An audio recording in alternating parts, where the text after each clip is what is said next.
গ্রামে কিন্তু এখন শীত প্রায় পড়েই গেছে, কিন্তু শীত পড়লেও সেরকম ভাবে এখন কুয়াশা দেখা যাচ্ছে না। চলুন আজকের ভিডিওতে গ্রামের সকালের কিছু সুন্দর মুহূর্ত আপনাদের সাথে শেয়ার করা যাক।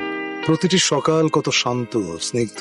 আসলেই প্রতিটি সকাল অনেক শান্ত, কিন্তু সেই বিষয়টি আপনি আরো সুন্দরভাবে উপলব্ধি করতে পারবেন যখন আপনি গ্রামে থাকবেন। শহরে থেকে কিন্তু আপনারা শীতের সেই রকম ভাবে আমেজটা উপভোগ করতে পারবেন না, কিন্তু আপনারা যদি গ্রামে থাকেন তাহলে আপনারা সেই আসল শীতের আমেজটা উপভোগ করতে পারবেন, কিংবা শীতের কি মজা সেটা ভালোভাবে উপভোগ করতে পারবেন। যাই হোক, আমার মুখের কথা হয়তো আপনাদের কাছে বিশ্বাস হবে না, কিন্তু আপনাদের যদি সুযোগ আছে এভাবে গ্রামে এসে থাকার, তাহলে আপনারা এভাবে থাকবেন, তাহলে আপনারা অবশ্যই শীতের সে আমেজ বা শীতের সে সকালটা উপলব্ধি করতে পারবেন। বেশি কিছু কথা না বলে চলুন এখন শীতের সকালের কিছু সুন্দর মুহূর্ত উপভোগ করি।